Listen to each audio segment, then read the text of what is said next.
ये वीडियो देखें फिर बात करते हैं। मुझे पूरे 3 लाख रुपए चाहिए। क्या 3 लाख? और वो भी दोस्त की शादी के लिए? अब वो मेरे दोस्त की शादी है, मुझे इसके लिए कुछ अरेंजमेंट्स करने, मुझे 3 लाख रुपए चाहिए बस।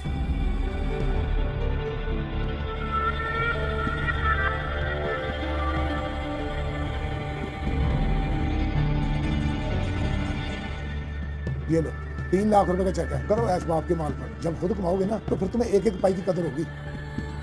Thank you Abu. पहले मुझे घर छोड़ाओ फिर जाना बैंक। आप जैसी बहन देकर अल्लाह ने मुझे दुनिया की हर खुशी अनायत कर दी। आप जानती हैं बाजी कि मैं हर वक्त आपके लिए दुआएं करता रहता हूँ। अल्लाह भाईजान को सही तंदुरुस्ती अनायत करे। तेरी खैर हो, तू मेरा बहुत प्यारा सा और लाडला सा भाई जो हुआ। आप भी एक बात कहूँ आप किसी मलका से कम नहीं है। आप भी ये मुझे अच्छा नहीं लगता कि आप किसी पुरानी गाड़ी में आए जाएं। लोग भाईजान को सेठ कहते हैं और सेठ गफूर की बेगम एक पुरानी गाड़ी में घूमे, ये मुझे अच्छा नहीं लगता। अरे बूटे, अभी पिछले साल तो नई गाड़ी ली है, इतनी जल्दी पुरानी भी हो गई? कर दी ना गरीबों वाली बात। अब नया मॉडल आ गया है और नए मॉडल बने किस लिए हैं? नए मॉडल की गाड़ी में बैठ के ना बंदे के टौर ही कुछ और होते हैं। और वैसे भी तो भाईजान पाकिस्तान शिफ्ट हो गए हैं। आपके पास 2 गाड़ियां होनी चाहिए। आप सेठ गफूर की बेगम हैं। तो ठीक है, मैं आज ही तेरे भाई से बात करती हूँ, नए मॉडल की गाड़ी ले लेते हैं, इसमें कौन सी बड़ी बात है।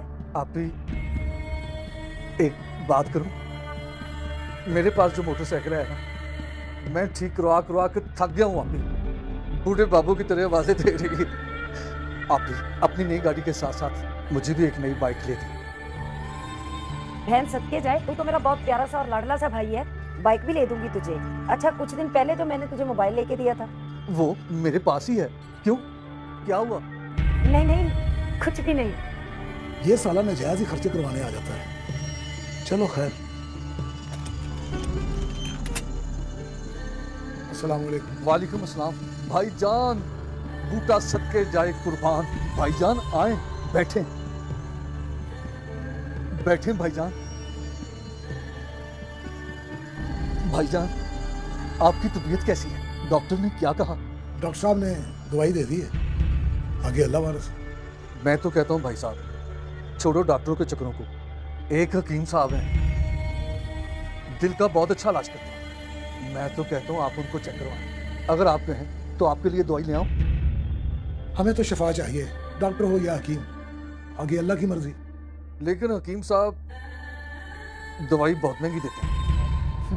मैं जानता हूँ इस मुफ्तवर को, इसने पैसों की बात जरूर करनी थी। कोई बात नहीं, पैसों की फिक्र ना करो। अच्छा भाई गफूर साहब, अब मैं चलता हूँ। भाई साहब अपनी सेहत का ख्याल रखा करें, बादाम ज्यादा खाया करें। मुझे तो आपकी फिक्र रहती है, आपकी फिक्र में मुझे भूख भी नहीं लगती। अच्छा भाई साहब, मुझे काम बहुत ज्यादा है, अब मैं चलता हूँ। ये बादाम है ना, ये खाया करें आप। जी, तो क्या कहते हैं डॉक्टर साहब? डॉक्टर ने सख्ती से परहेज का कहा है, करेंगे। क्या कह रहा था ये बूटा? उस बेचारे ने क्या कहना था, वो दिन रात परेशान रहता है और रात को अच्छे से सोता भी नहीं। अच्छा सुने, मेरी दोस्त ने नई गाड़ी ली है और उसने मुझे दावत पर बुलाया है। मैंने भी नई गाड़ी लेनी है और नई गाड़ी पे जाना है। आखिर लोगों को भी पता चले कि सेठ गफूर की मिसेज आई है। मिसेज ठीक है, ले देंगे आपको भी गाड़ी।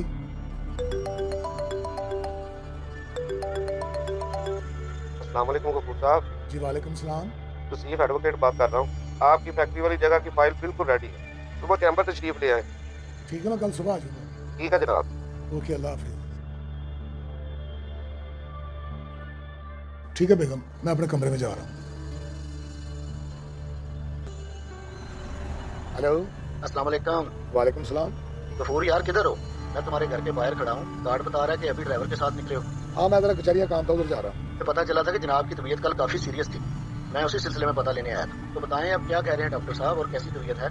मैं अब ठीक हूँ। मैं हल्की सी दर्द हुई थी, ECG भी ठीक आई है। डॉक्टर साहब कह रहे हैं जरा परहेज करें। अच्छा यार, अल्लाह तुझे सेहत तंदुरुस्ती दे। बात सुनो, मुझे ना स्पेशल अजवा खजूर का तबरक आया था, वो मैं साथ लेकर आया हूँ तुम्हारे लिए। कहते हैं कि अगर उसकी गुठलियों का पेस्ट बनाकर यूज किया जाए ना तो हार्ट पेशेंट के लिए काफी मुफीद है। तुम ऐसा करो, एक घर पकड़ा दो। ठीक है, मैं पकड़ा देता हूँ। ओके, अल्लाह हाफिज। ओके, अल्लाह हाफिज।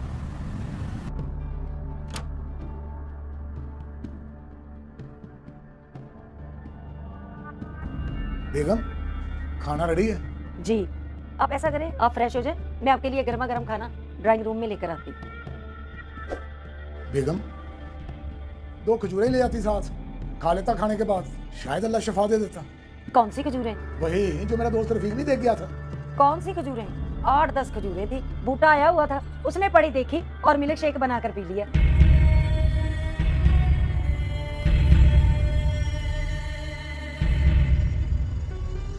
क्या हुआ आपको? बेगम, छोटी सी बात ने आईना दिखा दिया मुझे। मैं अभी आता हूँ। कहाँ जा रहे हैं खाना छोड़कर? आकर बताता हूँ।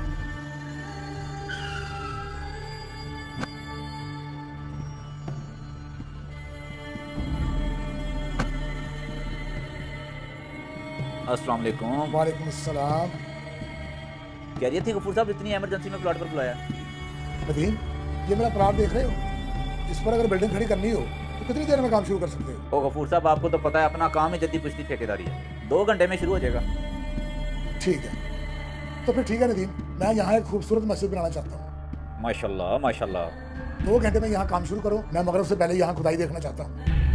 गफूर साहब तो ऐसे काम करवा रहे हैं जैसे इन्हें पता हो कि मैंने मगरिब के बाद मर जाना है। खैरियत तो है गफूर साहब, इतनी जल्दी?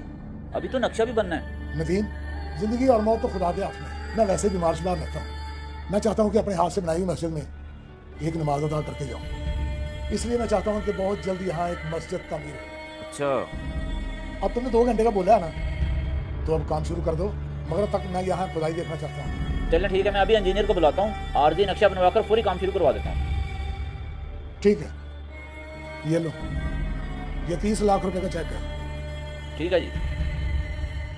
जिस इखलास और शौक से आप काम करवा रहे हैं ना, इंशाल्लाह 2 घंटों में ही शुरू हो जाएगा। मैं गाड़ी में बैठा हूँ, अपनी लेबर बुलाओ और फौरन काम शुरू कर दो। ठीक है? ठीक है।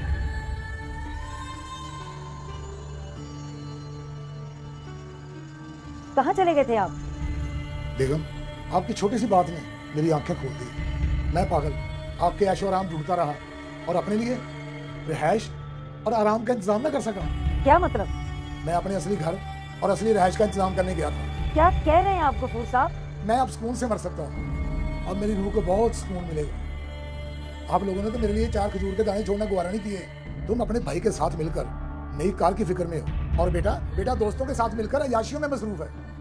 मेरे मरने के बाद आप लोगों ने मुझे क्या भेजना है जो मेरे लिए खजूर के 4 दाने ना रख सके? इसलिए मैंने अपनी दौलत से, अपनी नेक कमाई से एक बड़ा हिस्सा आगे भेज दिया है और इससे मेरा दिल बहुत सुकून महसूस कर रहा है। मैं मरने के बाद आपकी दुआओं का मोहताज नहीं रहूंगा बेगम। मैं पैसे के पीछे पागल था और अपनी आखिरत भूल चुका था। अब मेरी रूह को चैन मिल गया है और मेरी रूह को ठंडक मिल गई है। ऐ ईमान वालों, ये दुनिया फानी है। अमीर गरीब, बड़ी बड़ी गाड़ियों में सफर करने वाले, करोड़ों के मालिक, देश परदेश में पैसे और अपनों की खातिर खाक छानने वाले, बड़े बड़े बिजनेसमैन, कंपनियों के मालिक सिर्फ एक लम्हे के लिए अपने गिरबान में झांक कर देखें, क्या आपने अपनी आखिरत और असर रहश का बंदोबस्त कर लिया है? ये जिंदगी बहुत छोटी सी है। देखते देखते रेत की मानव हाथ से फिसलती जा रही है। चंद सांसें, फिर सामने 2 गज कब्र। मैंने तो मस्जिद तामीर करके अपनी रूह को सुकून दे दिया है। अब मैं सुकून से मर सकता हूँ। आप सब हमारी वीडियोस देखने वाले चाहे 1 रुपया ही सही इंसानियत और अल्लाह की राह में खर्च करते जाओ। किसी गरीब का सहारा बनकर, किसी गरीब बेटी की शादी करवाकर, किसी बेवा के सर पर हाथ रखकर अपनी हैसियत के मुताबिक अपनी आखिरत संवार लो। खुदा की कसम, एक हवा का झोंका आएगा और ये दुनिया की सारी ऐशो आराम छूट जाएगा और मौत की आगोश में जा सोएंगे। अपनी दौलतमंद मान ना करे इंसान। तेरी सारी दौलत की औकात सफेद कफन और 2 गज जमीन है। इस वीडियो को देखकर आपकी क्या राय है? कमेंट्स बॉक्स में मुझे बताएं। जज़ाकल्लाह।